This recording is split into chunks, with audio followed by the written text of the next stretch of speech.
Hello. Hey, how you doing today? I'm doing really good. How are you doing? Man, I am worn out. I have a very precarious balance between school and work and home life, and none of it is working. And the case in point was last night. I was supposed to go celebrate my youngest son. He had just completed a 6.5-hour belt test in karate. And I was so proud of him, so excited, but I had to miss it because I had to work on Saturday. But then last night was the ceremony where we were really going to celebrate him and he was going to get his new belt. And I got called and forced into work and I missed it. And that's just so lame. Not to mention, like, I needed to do homework afterward and all of these other things, and it messed up my sleep. And, I don't know. I am crawling myself to this moment where we finally get to talk. Oh, man, that's got to be sad and frustrating. And how'd your son respond to it? Yeah, I mean, he's gracious. Like, I think he was disappointed. I know he was disappointed. But at the same time, he knew there was nothing I could do about it. Like, work calls and says you got to come in, then you just got to come in. And so, he was disappointed, but I got home late that evening and I was able to chat with him a little bit, celebrate, the fact that he has this belt and what a great achievement and all of that stuff. So, I don't know. Nothing compares to actually being there, but I did my best to celebrate him anyway. Absolutely. Well, for what it's worth, congratulations on that. That is a huge accomplishment. Oh my gosh. Yeah, he worked his tail off, so I'm super proud of him. Yeah, that's a huge deal. That's awesome. Yeah, how about you? I am doing pretty well. I'm limping today, actually.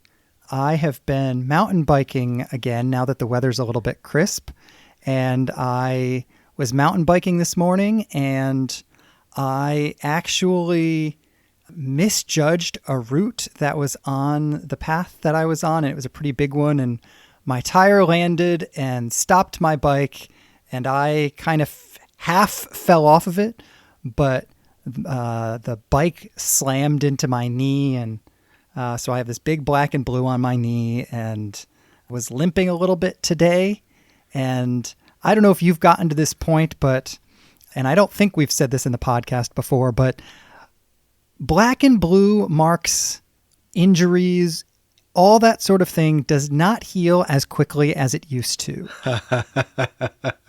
Yeah, I was thinking when we were talking about it, one, I'm sorry that happened, but two, I was thinking, oh great, we've reached the point where our podcast is now just going to be about knee injuries and surgeries and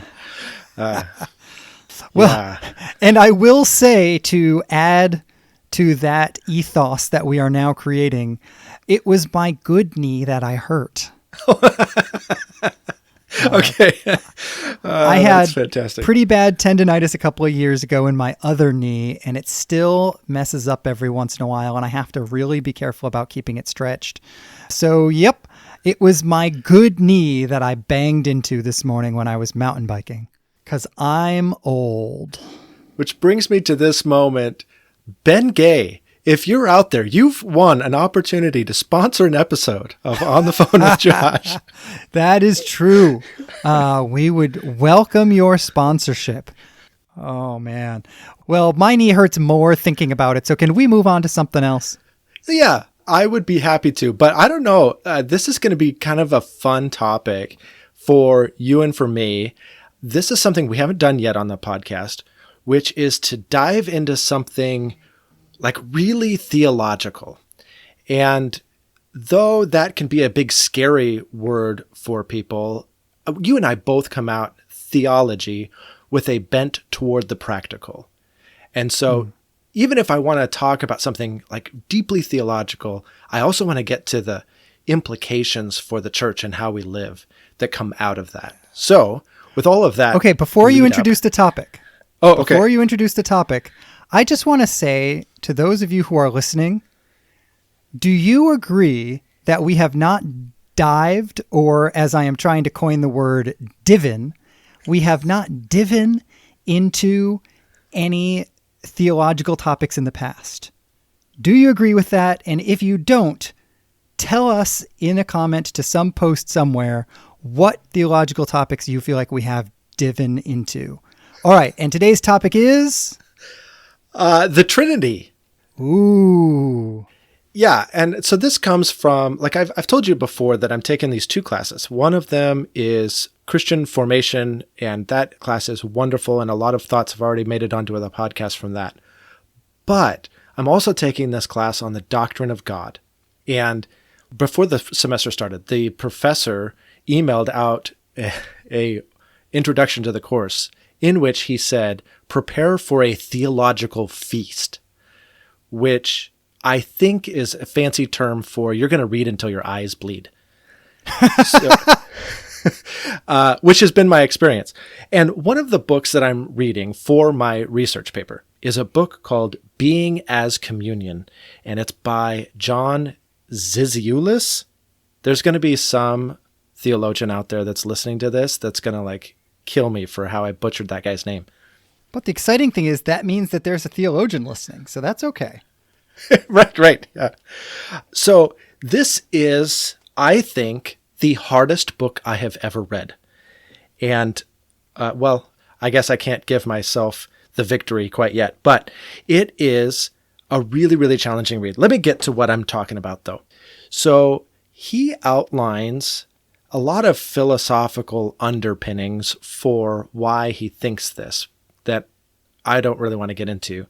But he says that the Trinity implies that being and community are one and the same. And his critique is of Western theology, Western metaphysics that really tries to understand the ontology, the basic substance of what being really is. And there's a lot of theologians that do the same thing.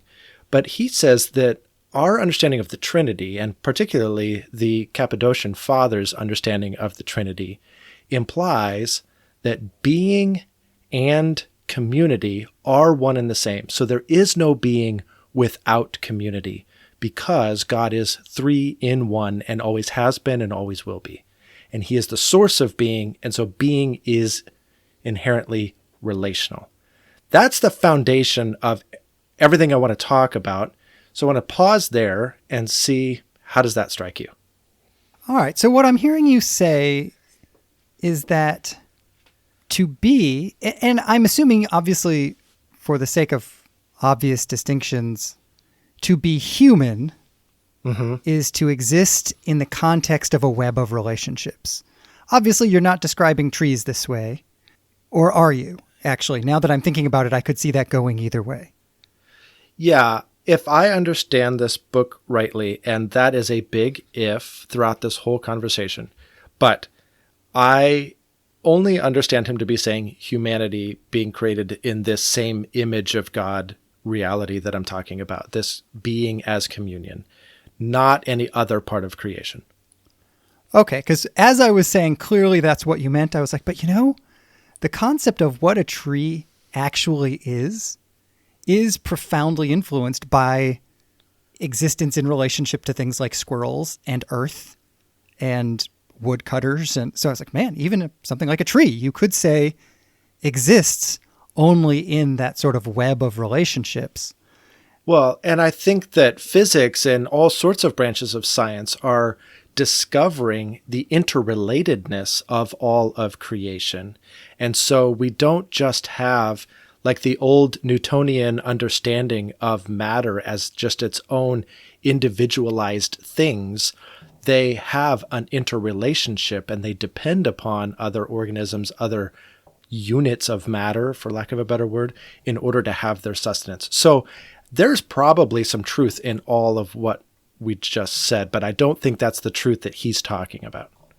All right. So try to capture for me in one sentence the essence of the truth that he's trying to drive home. I don't know that I can do it in one sentence, but the best I could do is probably there is no being without communion. Being and communion are inextricably linked as one ontological substance. So this reminds me, if I'm hearing you correctly, of something my dad used to say when I was a kid that you're going to try to flip on its head. Whenever he talked about Exodus chapter 3 and God introducing himself as I am, he would always say the difference between us and God is that God can say I am, and we have to say I am because I am dependent on food, air, all these other things. In a sense, you're saying not that God can't say I am, because of course he can, but that in the same way that my existence is shaped by and defined by others, God's existence is also shaped by and defined by others. No. Except you're saying it in the other way around? I wouldn't put it that way, because in some ways that would make God's existence dependent upon the idea of communion. And I don't think God's existence depends on anything. But to say that God exists is the same thing as to say God exists in community, because of the triunity of God. God is one substance in three persons. And so we have Father, Son, and Holy Spirit in divine communion with one another, existing simultaneously with being. There is no being without that. Yeah, yep. Okay, I think I'm with you. So really the idea here is the idea of relationships is core to the very existence of God. Essentially, you are elevating the idea of Trinity to being essential to understanding God. Yes, absolutely. Which I'm not saying that, what am I trying to say? I think we head nod as churches often to the idea of the Trinity, but I don't know if we actually think it's essential, typically in our practice. I'm so thankful you said that, because that's what was enlightening to me about this book. Because I think a lot of people that are familiar with Trinitarian theology would go, yeah, of course. Like, what's the new thing here? And you're hitting on what I think the new thing is here. The essential quality of this. You cannot proceed without acknowledging this. Everything is built upon it. It is foundational. That's what I find so fascinating about this. And, as we go, I want to tease out some of the implications, but I'm glad that you're seeing it in that way. Well, and this is exactly where I want to go.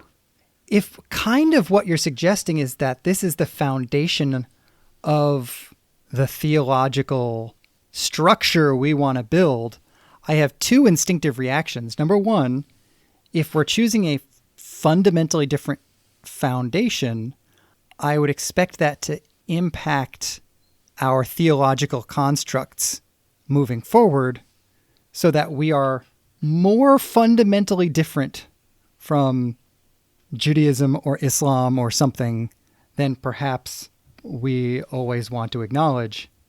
And two, maybe we need to be different from even the way we normally envision our own theological vision. So I guess I'm looking at it externally relative to some of our closest theological neighbors, and internally asking myself, how does this want to change the way I see the world? Mm-hmm. That's exactly what it's doing in me. It's reorienting me in a lot of really cool ways, because if this is the starting point, and I'm going to stop there and say, is this the starting point? I'm sold by his argument. Is there anything we need to consider before assuming this starting point? Well, when I think about what is the starting point of the spiritual venture or the theological project, there are two starting points. Either the the human starting point, I'm a sinner, or the divine starting point, this is who God is. And over time, I have liked more and more the idea of starting with God rather than starting with me. I think that ends up creating a bigger world for me to look at, a world more full of wonder rather than just trying to solve problems. And if that is all true, then starting with correct statements about the fundamental nature of God seems like the right place to start.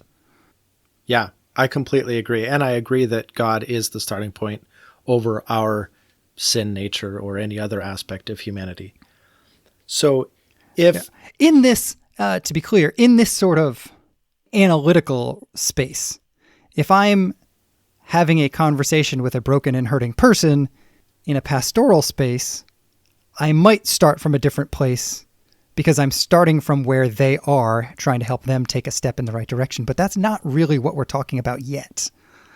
Absolutely. But I also think that this is foundational for what a true pastoral response would be to the individual in that moment. If you don't have this worked out, I think your answer to them is going to be different than what I'm suggesting it should be.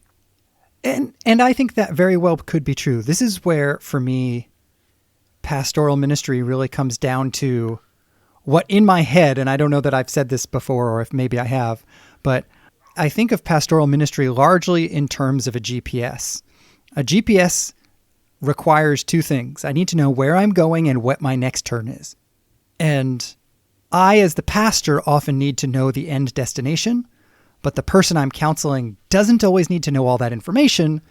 They need to know the next turn, the next step. But that next step is fundamentally informed by the destination. Yes. I think that's a wonderful image, and I think that illustrates really well. So here's why I think this doctrine is so important and some of the implications that he's beginning to tease out in this book, and I imagine there's plenty more to come that I haven't gotten to. He says that, as you said, our being is contingent upon God's being. So God as God has being in and of himself, but we have being only because of him. And so he created us in this same communal identity. So he created us to have fellowship with him. He created us to have fellowship with one another. Our being is a communal being, just like his being is communal. But what we did in the garden is we chose to make ourselves, rather than this community, the center of the universe. I responded to my wants, my desires, my plan for what should happen next. And I chose individuality over community. I chose to make myself the reference point rather than the being that is God, the reference point. And so individuality and sin and death are all intrinsically linked. So death entered the world through sin, the Bible tells us. And why? Because we stepped away from community. In other words, we stepped away from being. We chose death by choosing individuality. So I'll pause there. What are your thoughts on that? That's really interesting. I feel very much like you said at the beginning. There's a piece of me that's saying, yes, of course, obviously. And a piece of me that's saying, there is something very profound there. If we define being as communal or community, if we define existence as being amongst others and capitalize the O in others to include God, the act of sin really becomes a step away from being. Yeah. But keep teasing this out for me. What makes this more than an interesting construct? I'm not saying it isn't. I'm just saying I feel like I need more. Yeah. I think because then we start understanding the act of salvation differently. We are saved into, as Zizioulas says, an ecclesial life, a church life, a life in community with God's fellowship, with God's being, and with others that have been similarly raised back to life and full participation in community with the Trinity and with others. This is a whole church experience of the new life. Salvation is by definition communal, ecclesial, whole church salvation. And so we chose individuality, separateness, and ultimately, therefore, death. And God saved us from our sin, death, individuality, and brought us back into full being in community, both with himself and with the church. So this is, by definition, a communal act.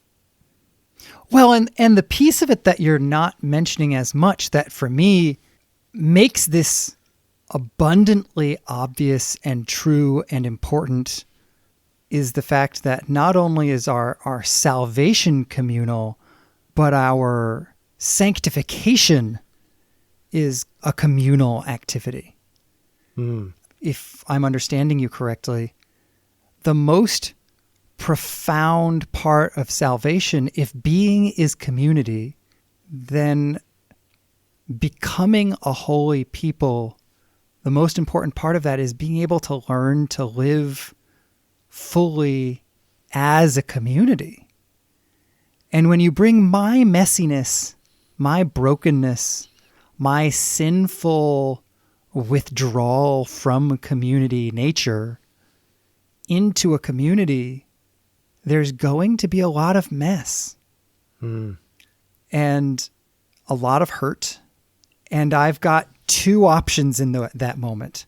I can walk away or I can seek to engage, recognizing that my local expression of the church is imperfect, but I'm imperfect too. And that what it means to be more Christ-like, more Trinitarian, is to embrace the community more when it hurts, rather than running away to another church when it hurts. Yeah, I mean, you're right. That is a choice to walk away.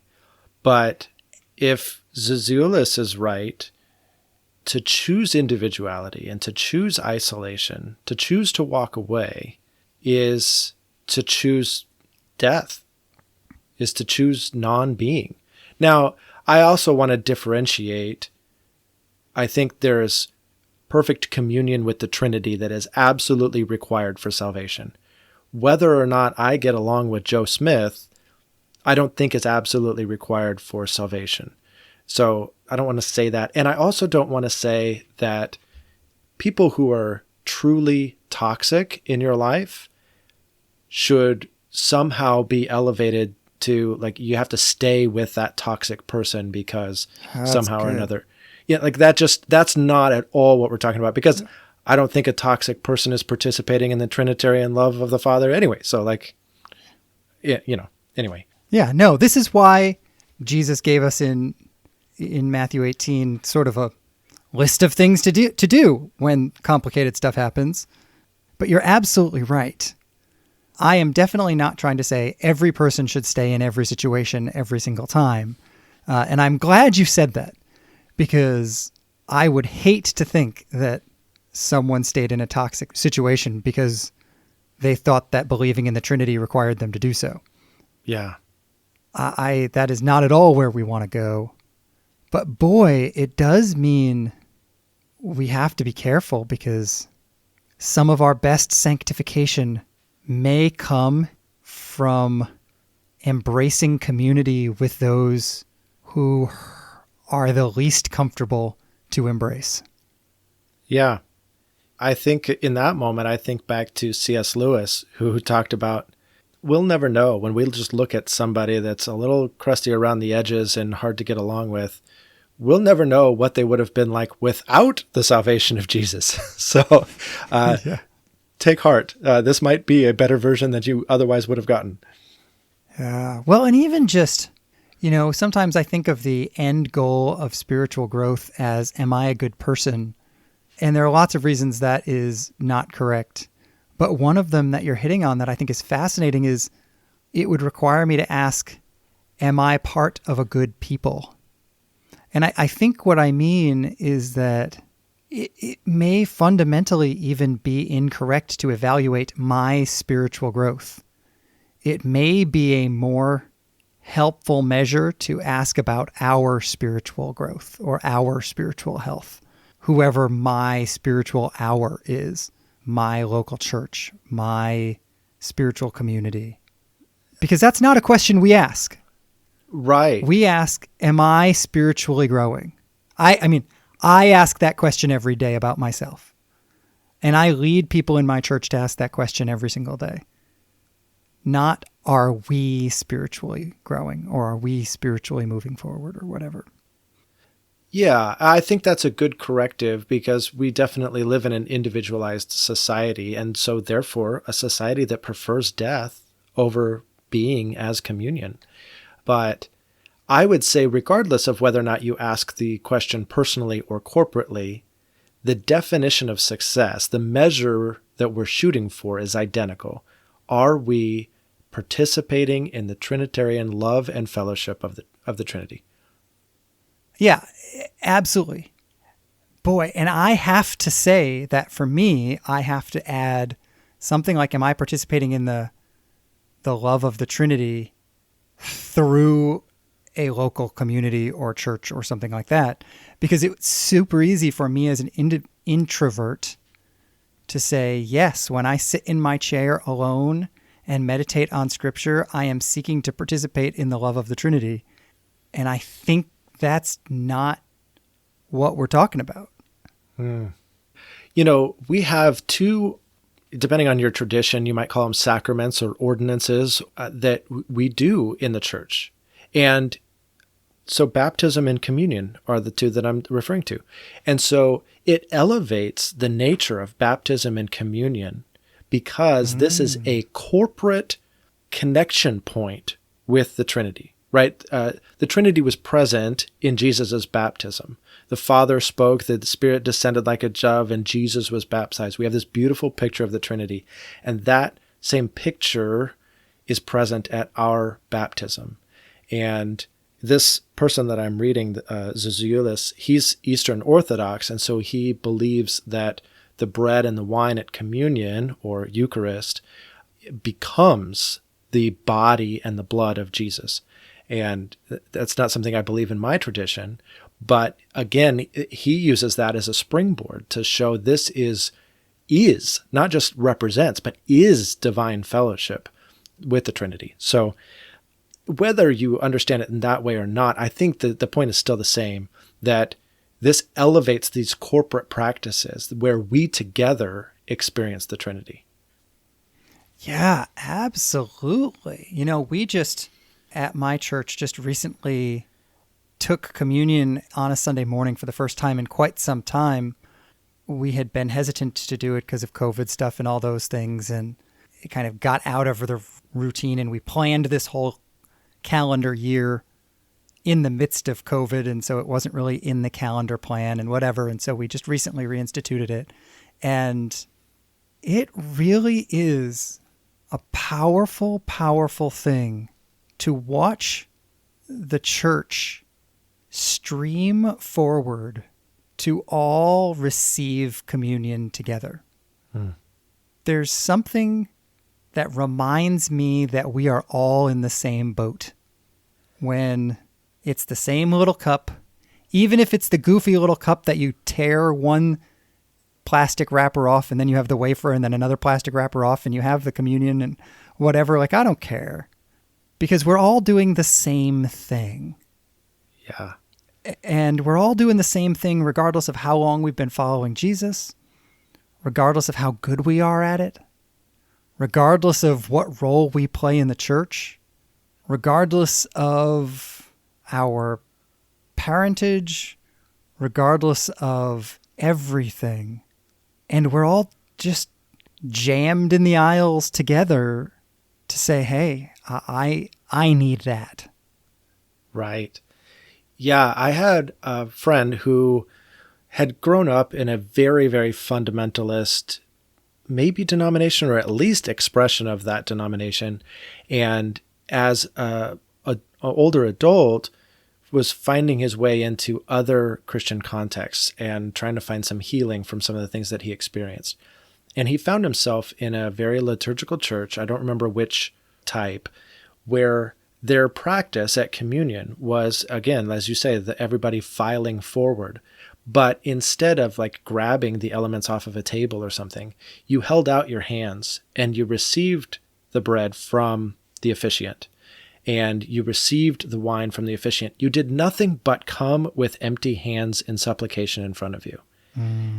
And he found such power in that. I am not doing anything in this moment.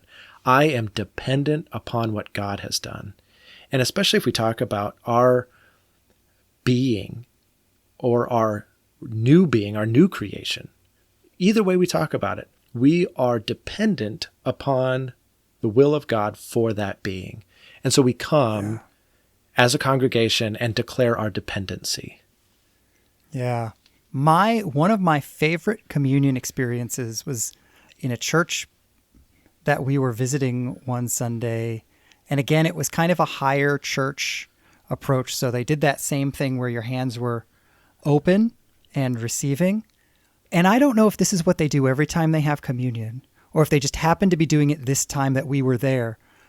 But they were asking every person to put a name tag on when they went into church. And then the officiant actually used your name. Joshua, this is Christ's body, broken for you.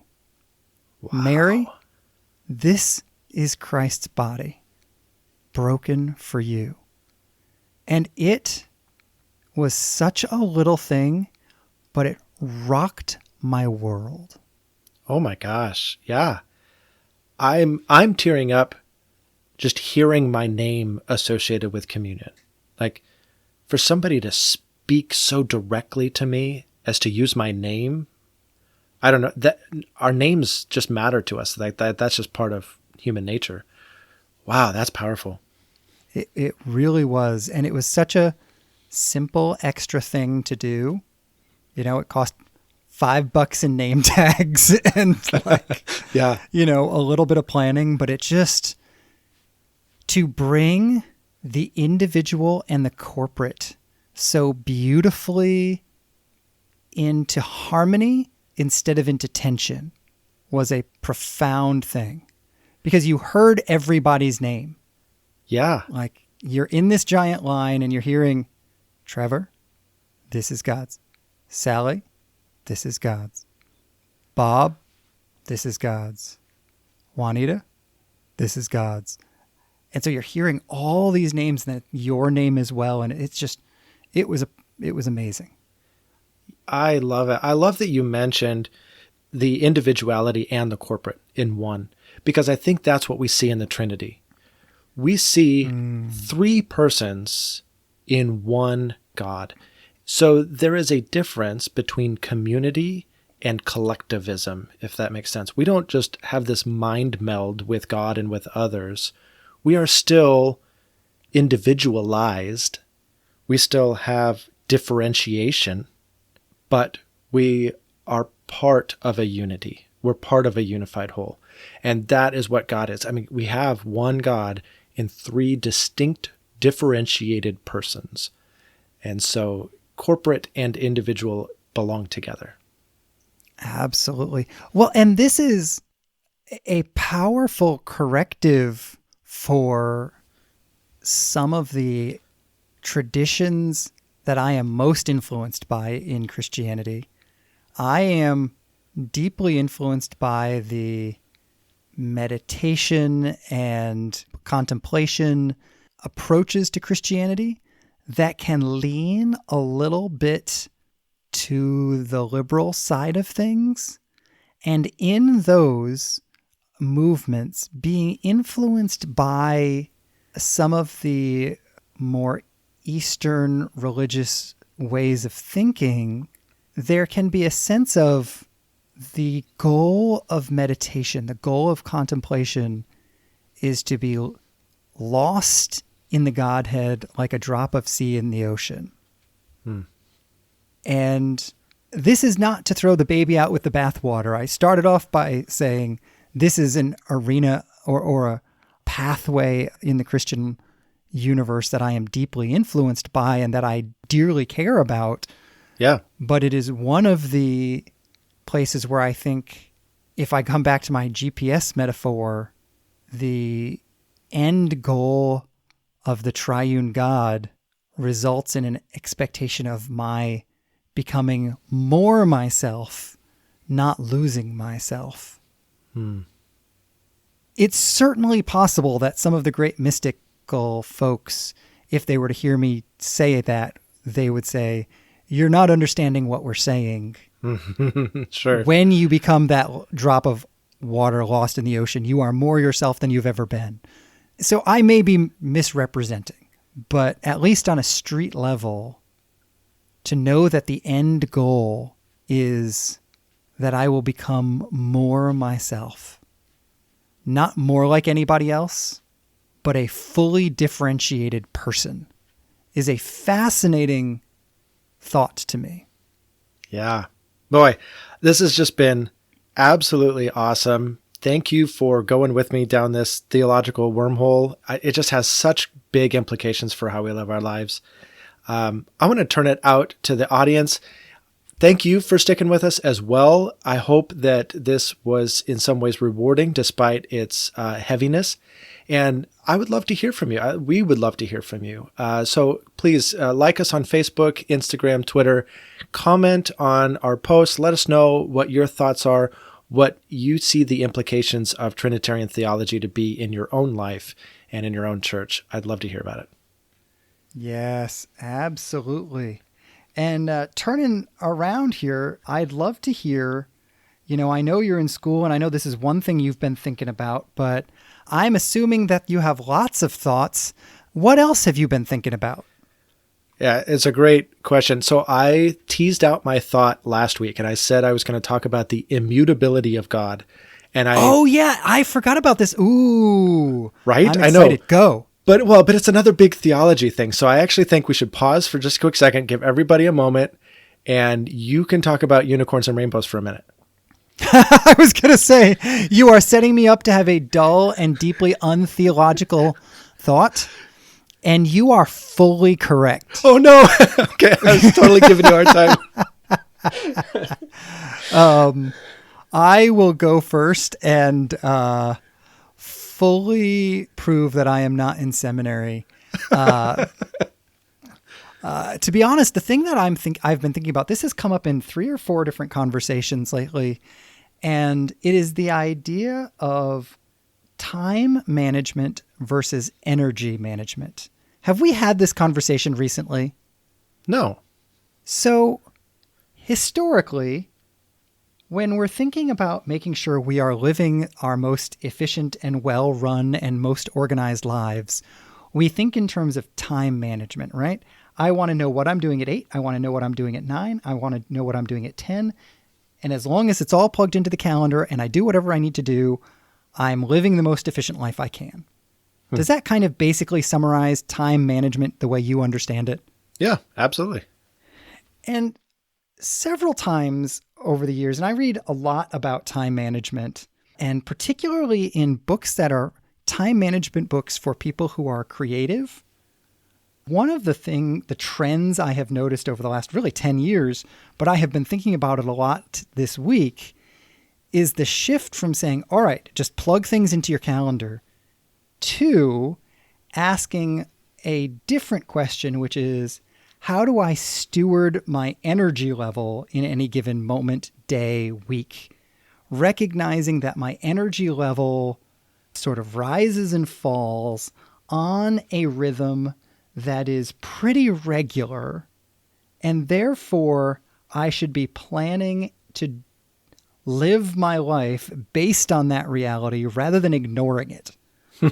So the way that this works out for me, for example, is if I have to do a writing project or a creative project or anything that requires brainstorming or planning, any sort of mental work, if I do it in the morning before noon, let's say it might take me an hour and a half to do project X. If I were to do that exact same project in the afternoon, it might take me 3.5 hours to get the exact same project done with the exact same level of quality because I'm just not as energetic. Does this make sense? Mm-hmm. Totally. And so the argument that energy management makes is that you pay attention to your own energy rhythms and block your time out accordingly. Do the creative stuff when you have creative energy. Do the less creative stuff when you have less creative energy, and you will have a more efficient life and a more fulfilled life. And I have, for whatever reason, happened to have said that thing to 3 different people this week in 3 different conversations, and have once again found myself asking, am I actually doing this? Am I living my life in a way that pays attention to my own energy rhythms? And I don't know that I am, but I know that I want to pause and pay attention to that. And that is my deeply practical, completely non-theological thought. I wouldn't say that at all because, I think you look at Genesis 1 and the rhythms of creation and the rhythms of a week. I think you're deeply theological there. We just haven't tied them together yet. Sure, the guy in seminary can make it theological, I'm sure. I didn't question that. All right. I just don't want to be cranky at 3 o'clock. That's all I'm going for. Okay. All right. Fair enough. All right. So, divine immutability. This makes me throw a theological temper tantrum. I hate this topic because... Well, then thanks for bringing it up. Yeah, you're welcome. You're welcome. It's after 3 o'clock and I can be cranky. So,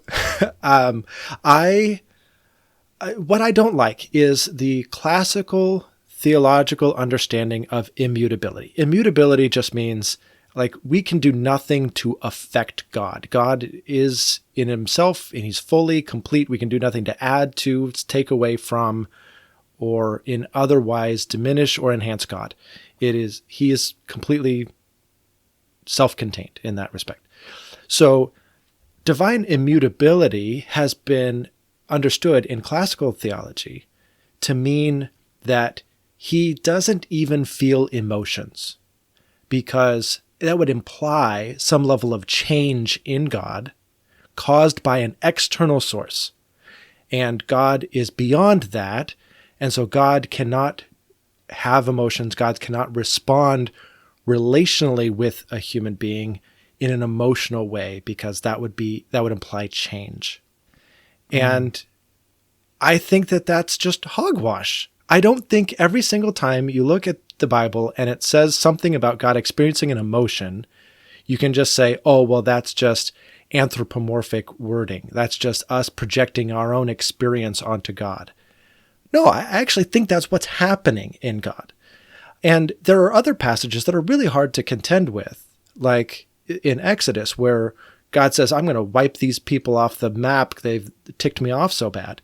It must have been after 3 o'clock. And yeah. Well, if God is timeless, that means it's always after 3 o'clock. Oh, ouch. Okay, now we know why Revelation is. But or at least Sodom and Gomorrah. Right. But, Moses comes before God and says, no. You can't wipe these people off the face of the earth. What will everybody say? They're going to be like, yeah, this God isn't powerful enough to fulfill his promises or whatever.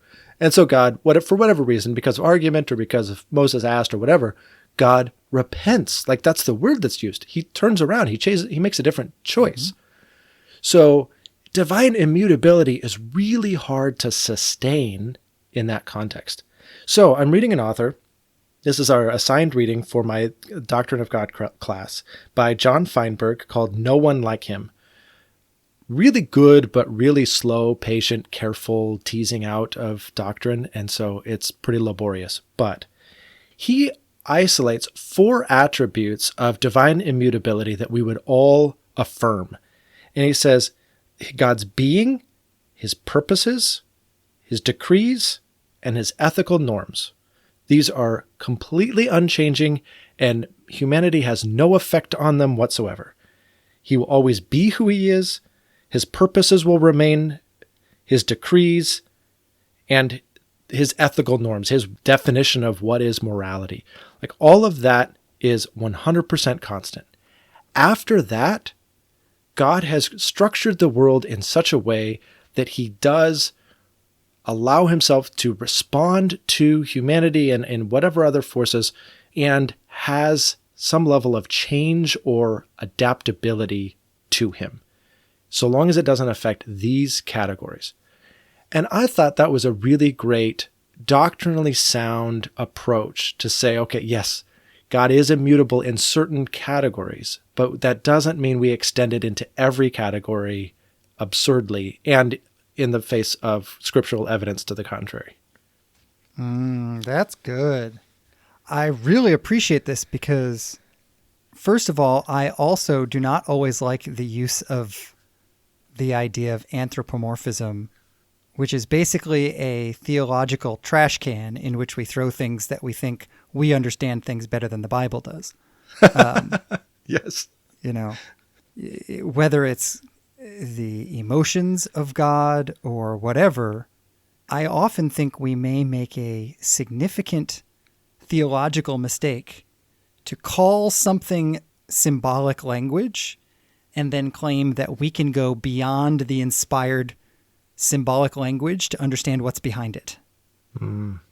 If God wanted to give us something better behind the language, he could have done that.